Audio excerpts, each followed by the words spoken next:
네, 안녕하십니까. 추석도 벌써 지나고 오늘 촬영하는 날이 보니까 절기상으로 추분입니다. 밤의 길이와 낮의 길이가 같은 날인데 뭐 이렇게 따져보니까 아직도 낮이 6분 더 긴 날이더라고요. 아무튼 미국에서는 그 추분이 되는 날 그 방송국 이 TV 앵커들이 오늘부터 가을이 정말로 정식으로 시작됩니다라고 얘기하는데 오늘부터 이제 가을이 시작된다고 보면 되겠습니다. 지난주에도 뭐 국제정치적인 사건이 많이 일어났는데 뭐 가장 중요한 사건이라고 볼 수 있는 문재인 씨가 이 유엔에서 또 종전선언을 이야기를 했습니다. 작년에 이어서. 그래서 오늘은 그 종전선언이 의미하는 바가 뭐고 그것이 우리한테 무슨 의미를 가지는지 말씀드리도록 하겠습니다. 그리고 두 번째 주제는 9월 15일 날 역사상 또 아주 막강한 동맹체제가 하나 더 생긴 것이라고 볼 수 있는데 오스트레일리아하고 영국하고 미국이 AUKUS, 오코스라고 이제 발음을 하더라고요. 오코스라는 동맹을 만들었는데 그것이 이 동아시아 국제정치, 서태평양 지역의 국제정치에 어떤 의미를 가져올지에 대해서 말씀드리도록 하겠습니다. 그래서 첫 번째 주제가 문재인 대통령이 또다시 종전선언을 했는데 제가 제목을 이렇게 잡았습니다. 유엔이 만든 최고의 안전장치, 그 UNC라는 장치가 있습니다. UN 커맨드, 그래 그 유엔군 사령부죠. 안전장치 UNC를 파기하려는 문재인의 구상 해가지고 했는데 그 말씀을 먼저 드리겠습니다. 지금 유엔 총회가 진행 중에 있습니다. 27일까지 유엔 총회에서 이제 각국 대표들이 21일부터 얘기하기 시작했죠. 거의 한 일주일을 거쳐서 100여 개 이상의 국가들이 이제 연설을 합니다. 우리나라는 9월 21일 날 연설을 했고 그리고 북한은 9월 27일 월요일 마지막 날 연설을 하는 거로 돼 있는데 여러분 혹시 그 나이가 좀 드신 분은 옛날에 우리 그 유엔데이라고 그래가지고 10월 24일 날 공휴일로 지정돼 있었고 놀았던 기억이 다 있을 겁니다. 근데 지금은 유엔데이가 없어졌죠. 그만큼 유엔이 대한민국을 위해서 그다지 쓸모있는 그 국제기구가 아니다라는 생각을 해가지고 사실 우리나라는 유엔에 가입하기도 이전인 70년대에 탈유엔을 했습니다. 이제 유엔에서 한국 문제를 해결하기를 기대하는 것은 좀 어려운 일이다. 라고 생각을 해서 이제 유엔에서 들어가지도 않은 그 유엔에서 나온 좀 이상한 그런 일이 있었습니다. 아무튼 그래도 뭐 세계 각국에 모여서 이야기를 하는 장이니까 우리나라가 이제 갔다라고 말씀드릴 수 있습니다. 그 야후 뉴스에 보니까 문재인 씨의 그 연설에 대해서 at UN Moon pushes peace with North Korea after missile test 뭐 이걸 직역을 하면은 북한이 미사일 발사 실험을 한 이후에 한국 대통령이 북한과의 평화를 밀어붙였다 뭐 이런 식으로 얘기를 하고 있습니다. 약간은 좀 이렇게 비아냥거리는 그런 의미라고 말씀을 드릴 수가 있겠는데 대통령이 말한 것을 그냥 뭐 우리가 원문 그대로 한 제일 중요한 부분을 살펴보도록 하겠습니다. 나는 오늘 한반도 종전선언을 위해 국제사회가 힘을 모아주실 것을 다시 한번 촉구하며 그러니까 종전선언을 이제 국제사회가 해달라는 겁니다. 남북미 3자 또는 남북미중 4자가 모여 한반도에서의 전쟁이 종료되었음을 함께 선언하길 제안합니다. 한국전쟁 당사국들이 모여 종전선언을 이뤄낼 때 비핵화의 불가역적 진정과 함께 완전한 평화가 시작될 수 있다고 믿습니다. 이건 국제정치를 거꾸로 알고 있는 사람들이 하는 말입니다. 국제정치의 현상이라는 것이 있습니다. 그리고 그 현상을 뭐 학자들이라든가 또는 뭐 정치가들이 이렇게 말로 설명을 하죠. 그런데 지금 한반도의 전쟁이 끝나지 않은 이유는 전쟁이 끝났다라고 선언을 하지 않아서 안 끝난 것이 아닙니다. 전쟁이 끝나지 않았기 때문에 종전선언을 할 수가 없는 것이다는 그런 얘기입니다. 그리고 남북미 3자, 남북미중 4자라고 그랬는데 6.25 전쟁의 가장 중요한 참전국 중에 하나는 사실은 소련이라고 봐야 됩니다. 그리고 이제 남북미가 아니라 유엔의 그 유엔이라는 이름으로 무려 16개국이 군대를 파견했습니다. 그 나라들이 전부 다 당사국이라는 것을 먼저 알아야 될 것 같습니다. 제가 그 원인과 결과를 거꾸로 알고 있다. 독립변수와 종속변수를 뒤집어서 생각하고 있다. 이 대통령의 언급은 그렇다고 생각이 됩니다. 지금 왜 한반도의 전쟁이 끝나지 않았느냐. 북한이 한반도를 자기가 원하는 방식으로 끝끝내 통일을 하고야 말겠다라고 생각하고 있습니다. 물론 북한이 원하는 통일은 통일된 한반도에 있는 나라의 이름이 조선민주주의인민공화국입니다. 그 나라는 김일성의 주체 사상에 의해서 지배받는 나라야 되고, 그리고 경제체제로는 공산주의입니다.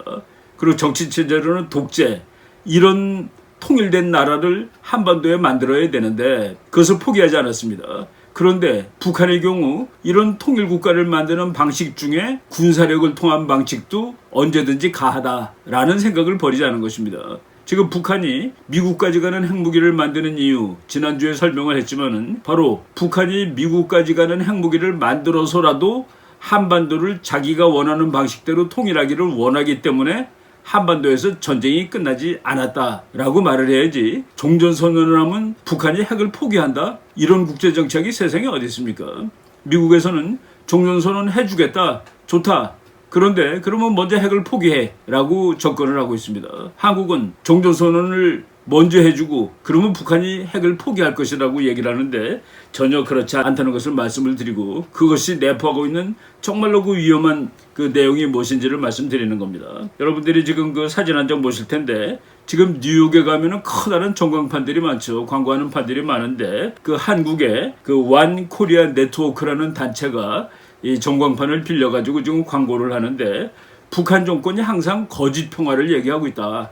그렇기 때문에 그 거짓 평화는 위험한 것이다 라는 것을 미국 사람들한테 알리기 위해서 광고를 하는데, 지금 여기 글자로 나온 것이 True peace can only come from true freedom. 한반도에서 진정한 평화는 북한이 진정한 자유국가가 되었을 때 올 수 있다 라는 말을 하고, 지금 미국 하원에서 나온 한반도 평화법이 가지는 그런 위험성, 이런 것들을 이제 미국 국민들한테 경고하는 그런 방송을 하고 있습니다. 그 방송을 이제 하는 담당자가 이현승이라는 사람인데, 원 코리아 네트워크의 그 워싱턴 지국장이라고 그럽니다. 이 사람이 북한에서 이제 그 탈출한 사람이고, 지금 이제 미국에서 그 있으면서 한반도 통일 또 뭐 북한 해방 등을 위해서 일을 하는데, 이 사람이 그 인터뷰 기사가 오늘 보이스 오브 아메리카에 나왔습니다. 9월 23일자로 나왔는데, 이 사람이 아주 그 전국을 찌르는 말을 하고 있어서 제가 한번 그 인용을 해보겠습니다. 문재인 대통령도 뉴욕을 방문하여 종전선언을 언급하기 때문에, 그리고 이제 미국 그 하원에서 평화법도 발의되고, 그래서 저희가 종전선언과 한반도 평화라는 이 달콤한 말 속에 숨겨진 진실을 밝히고자, 참 말은 달콤하죠. 평화법, 종전, 얼마나 좋은 말입니까? 그래서 이 광고를 내게 되었습니다. 말들만 들어보면은 명칭이 너무나도 아름답습니다. 예, 종전, 한반도 평화, 영원한 평화, 다 좋은 말들이죠. 그런데 이 말 속에 들어있는 참 심각한 뭐 나쁘게 말하면 음모입니다. 이것을 알리기 위해서 이런 그 돈 들여서 광고를 했다라고 얘기를 합니다. 예, 또 다른 이 뉴스 로이터 통신은 South Korean leader repeats call for declaration to end Korean war. 종전선언을 반복적으로 한국 대통령이 요청했다. 반복적으로. 뭐 국제사회에 나가기만 하면 그 말을 하니까 반복이라는 얘기를 했고, 작년 유엔 총회에서도 뭐 같은 내용의 말을 얘기를 했습니다. 제가 바로 지금 여러 가지 우리가 이미 다 알고 있습니다. 궁극적인 목적이 주한미군을 한국에서 나갈 수 있게 하는 그런 법적 조건을 만들기 위해서 이제 종전선언을 하는 것인데, 저는 그거보다 더 직접적인 그런 이유를 말씀드리는데, 그래서 제목을 유엔이 만들어 놓은 가장 괜찮은 장치 하나를 부수기 위해서 또는 종식시키기 위해서 이렇게 노력을 하고 있다. 가장 훌륭한 장치는 유엔군 사령부입니다. 유엔이 지금 생긴 지 76년 됐는데, 유엔이 가장 목표로 한 것이 국제평화입니다. 그리고 국제평화를 깨트리는 자를 향해서 집단안보 체제를 만드는 것인데, 어떤 나라가 평화를 깼다. 그러면 유엔 회원국이 그 평화를 깬 나라를 처벌하는 겁니다. 그 처벌에 성공한 것이 단 한 번입니다. 단 한 번이에요. 그것이 한국전쟁 때입니다.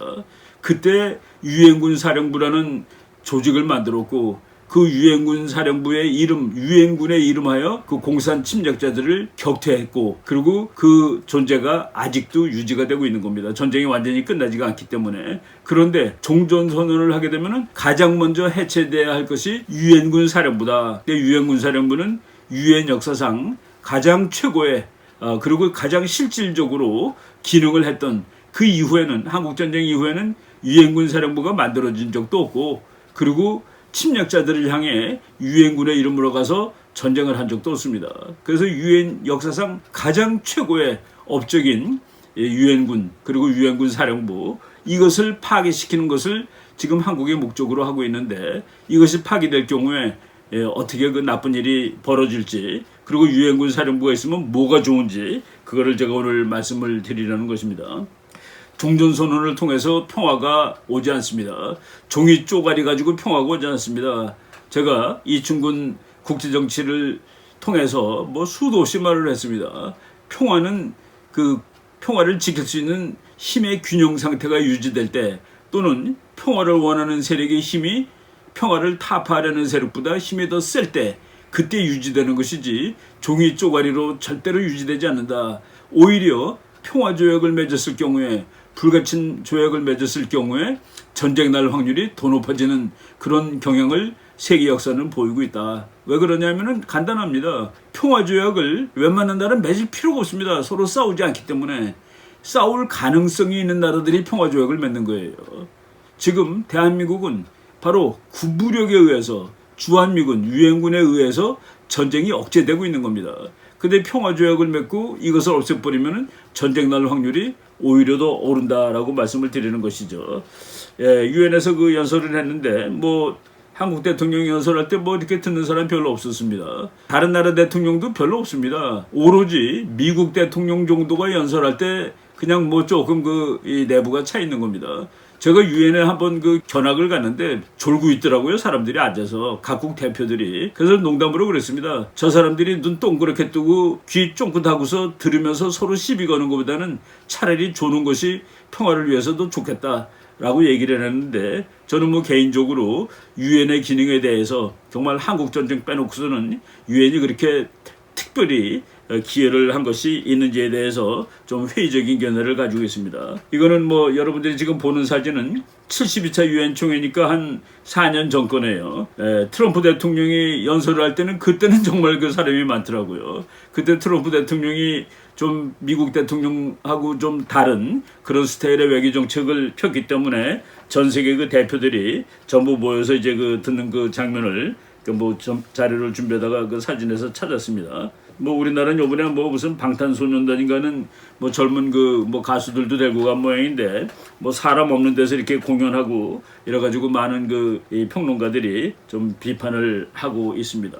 그래도 북한이 미사일을 쏜 지 일주일도 안 됐을 때 연설할 때는 가서 그런 말은 해야 되는 거 아니겠습니까? 북한이 최근에도 유엔 이 결의안을 어기고 미사일 발사 실험을 했는데, 이런 것을 자제해주기 바란다라는 말 한마디 정도는 해야지 원칙이라고 보는데, 미사일에 대해서는 한마디도 언급하지 않았습니다. 한국 대통령이 한마디도 언급하지 않고, 북한이 어떤 그 도발을 하고 나쁜 짓을 했는데 이런 거 다 안 따지고 우리 평화를 만듭시다 라고 얘기하는 거예요. 우리 화해해야 됩니다 얘기하는데, 평화를 만들지 않고 화해하지 않는 것이 북한인데 호공에다가 소리를 질러서 뭐가 될지 모르겠습니다.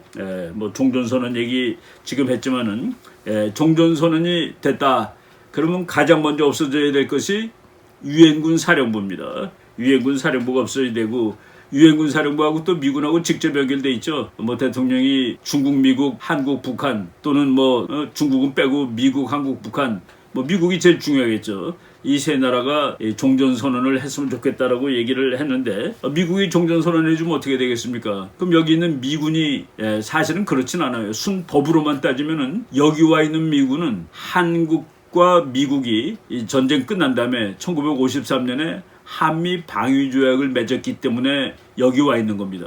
그래서 종전선언이 된다 하더라도 주한미군이 사실은 꼭 가야 되는 것은 아니에요, 법적으로. 물론 저 사람들은 한반도에 평화가 왔으니까 미군은 가라고 뭐 줄기차게 밀어제끼겠죠.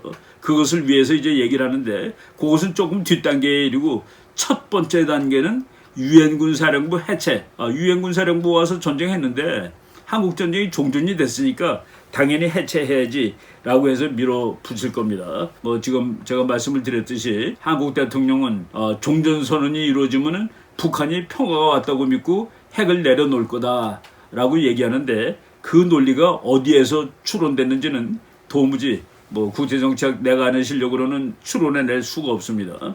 그런데 미국은 북한이 먼저 핵을 포기해라. 지금 북한이 핵을 포기한다는 것은 사실은 북한이 이제 군사적으로 무엇을 하겠다는 것을 포기하는 거나 마찬가지입니다. 여러 가지 정황을 다 봤을 때 뭐 북한이 그 비행기라든가 탱크들은 뭐 거의 못 쓰는 것들인데 이것을 상쇄하기 위해서 군사력이라는 수단의 유용성을 계속 유지하기 위해서 핵을 만들고 있는데 북한이 정말로 그 눈에 보이게 다른 나라들이 이거 포기하고 있는 것이 확실하구나 이렇게 볼 수 있게 포기를 한다면은 그러면 그때 종전선언 뭐 해줄 수 있는 것이죠. 이번에 그 미국 국방부 대변인은 뭐 종전선언에 관해서 미국이 얘기할 수 없는 것은 아니다라고 언급을 했더라고요. 왜? 미국은 뭐 항상 북한하고 대화를 하자고 그랬으니까 그런 말을 할 수 있다고 봅니다. Foreign Policy라는 잡지 조금 요거는 뭐 몇 개월 지난 얘기인데 지금 한반도의 상황을 그대로 잘 표시하고 있기 때문에 제가 그 논문 제목을 한번 잡지에 놨던 제목을 그냥 보여드리는데 Moon wants a legacy on North Korea that isn't coming. That isn't coming. 오지 않는. 무슨 수를 써도 그것은 오지 않아요. 그런데 북한과의 어떤 신화를 만들려고 문재인 씨가 노력을 하고 있다. 이거 국제정치의 그 현실에 봤을 때 이루어질 수 없는 꿈입니다. 이루어질 수 없는 일이에요. 오지 않는 북한 관련 신화를 바라고 있는 문재인 해가지고 그 Foreign Policy라는 뭐 이 잡지도 사실은 뭐 이렇게 중도 좌파라고 볼 수 있는 잡지인데 거기에서도 이런 식으로 시니컬한 그 기사를 올려놨습니다. 유엔군 사령부가 뭐가 중요한지 한번 제가 말씀을 드리겠는데 유엔군 사령부가 있으면 말이죠. 나중에 북한에서 무슨 일이 일어났을 때 사실은 그 북한의 급변 사태가 오면은 이 군사력이라든가 경찰력이 들어가서 그 북한 사회를 질서를 잡아줘야 됩니다. 그런데 미군이 들어간다, 한국군이 들어간다, 이것보다는 유엔군이 들어가는 것이 최고입니다. 그래서 유엔이라는 장치가 한반도가 통일될 때까지는 그대로 남아있는 것이 대단히 중요하다라고 얘기를 하는 것이죠. 그리고 지금 유엔군 사령부가 있기 때문에 한반도의 긴장이 북한 때문이다. 북한이 문제야. 라는 그 정통성에 기반이 됩니다. 한국은 유엔이 지지하는 한국의 안보를 위한 세력은 바로 유엔이 지지하는 세력이 되는 것이에요. 그런데 종전선언이 이루어진다면 가장 먼저 타격을 입을 것이 유엔군 사령부다라는 얘기를 하는 겁니다. 유엔군 사령부는 제가 모두에서 말했듯이 정말 유엔 역사 76년 동안에 가장 성공적인 정말 그때 그 유엔 회원국이 한 59개국 정도 됐었습니다. 1950년 당시에. 그때 그 거의 한 3분의 1인 그 20개국 정도가 한국에 물자도 보내고 군대도 보내고 와서 그 전사한 사람들도 그렇게 우리가 생각하는 것처럼 적지 않습니다. 그 조그만 나라들의 경우에도. 그래서 국제정치에서 다자주의라는 거 있죠. 혼자 하는 게 아니라 여러 나라가 힘을 합쳐서 하는 그 다자주의의 가장 성공적인 사례로 뽑히는 것이 6.25 때 유엔에서 유엔군을 한국에 보내가지고 침략을 경태하였다는 그 사건입니다.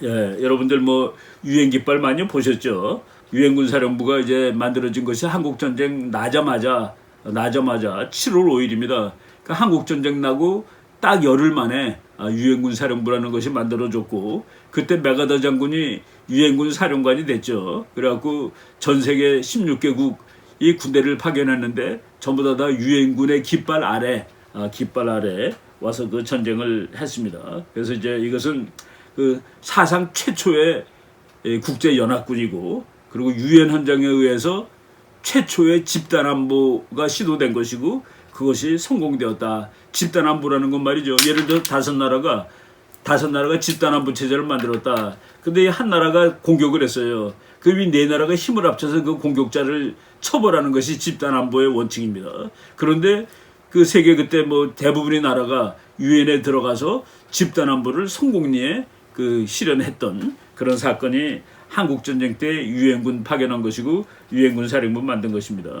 태극기하고 유엔 깃발이 펄럭이는 이 깃발이 펄럭임으로써 유엔 깃발이 한국 태극기 옆에 있음으로써 그 태극기가 하는 일의 정통성이 보장이 되는 것이다 라고 얘기하죠.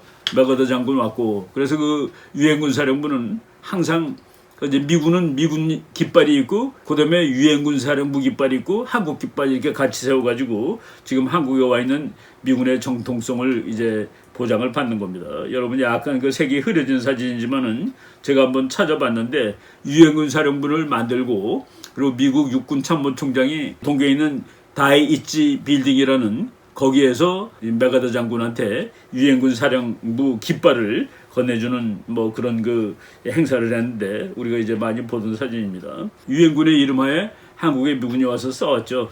16개국 정말 이 사람들이 그 어디 미국도 한국이 어디 있는지 모르는데 와서 우리를 도와줬다고 그러는데 다른 나라는 뭐 말해서 못하겠습니까?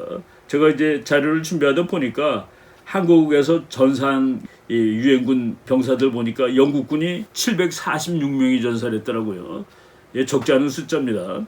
터키군이 741명, 호주군이 339명, 캐나다군 312명, 프랑스군 262명.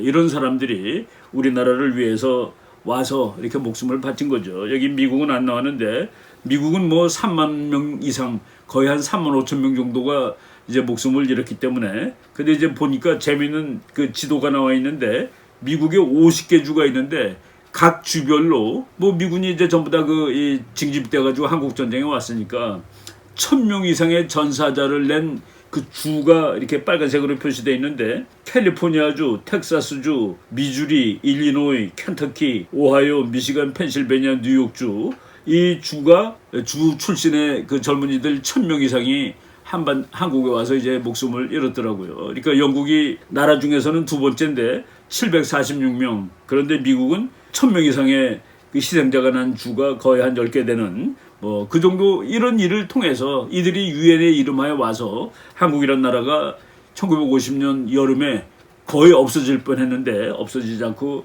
살아남은 것입니다. 유엔군 사령부를 참 좌파들이 정말 공격을 많이 합니다. 그런데 이 국제사회가 그냥 좌파들의 그런 공세에 그냥 매일 속수무책 당하고 있는 것은 아닙니다. 안전장치를 다 만들어 놓습니다. 유엔이 제가 그랬죠. 유엔이 대한민국을 위해서 특별하게 유용하지 못하다라는 시절이 1970년대 중반부터입니다. 1976년인가 그 무렵에는 남한을 지지하는 결의안도 통과가 되고 북한 측을 지지하는 결의안도 통과가 되고 이럴 정도로 도대체 유엔에서 뭐가 되지 않는 이런 상황이 됐습니다. 그때 이제 박정희 대통령 말입인데 그때 박 대통령이 유엔에다가 한국 안보들을 의존한다는 것이 좀 어렵겠다 해가지고 그때 한미연합사령부라는 것을 만듭니다. 그래서 한국군하고 미군이 이제 연합을 하는 거예요. 그러니까 유엔군이라는 그 안전장치를 한미연합사라는 것으로 바꿔놨습니다. 언제 유엔군 사령부가 해체되더라도 한반도의 전쟁 억지력을 그대로 유지하기 위해서 한미연합사를 만들었다. 한반도 전쟁 억지력을 감소시키지 않는 그런 안전장치로 한미연합사가 생겼죠. 그런데 최근에 와서 재미있는 일이 이제 벌어졌습니다.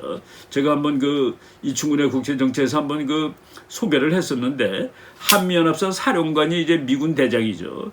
그리고 한미연합사 부사령관은 단 한 번도 미군 중장이 아닌 적이 없었습니다. 그러니까 사령관은 미국군 대장, 그리고 부사령관은 미국군 중장이었는데 2008년 7월 30일 몇 년 안 됩니다. 처음으로 유엔군 사령부 부사령관을 캐나다 장군으로 앉혔습니다. 캐나다 장군 그 이름이 여러분 사진 보실 텐데 웨인 디 아이얼스 중장이라는 이 사람이 캐나다 육군 중장입니다. 이거는 그 좌파들이 유엔군 사령부를 없애달라고 계속 요구를 하는데 유엔군 사령부를 없애라는 말을 못하니까 이제 종전선언을 하고 평화선언을 하자라고 계속 얘기를 하는데 유엔군 사령부가 없어지는 과정에서 허들을 하나 더 만들어 놓은 겁니다. 캐나다 장군이 앉은 거예요. 부사령관에. 그러니까 캐나다 견해도 들어가야 되고 다른 참여국 견해도 들어가야 된다는 것을 이제 상징적으로 의미를 하는 것이죠.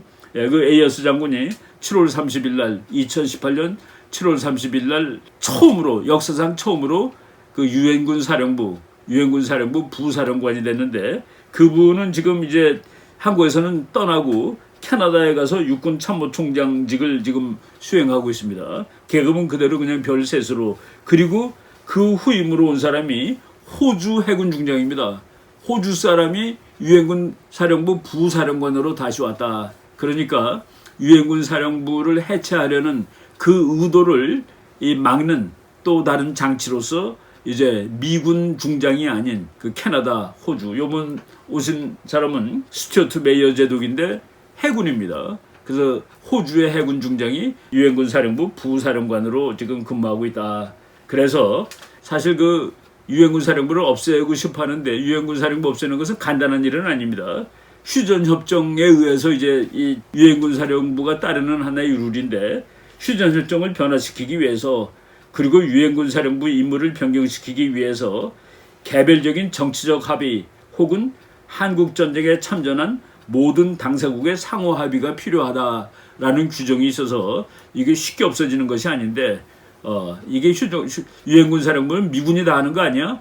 라는 것이 아니도록 하기 위해서 부사령관을 캐나다 장군 또는 호주 장군으로 지금 하고 있다라는 장치가 있는 것입니다. 이제 앞으로 뭐 우리가 그냥 한국이 지금 어렵구나라고 생각을 하는데 사실 어려운 것은 우리의 적입니다. 북한 대단히 어렵습니다.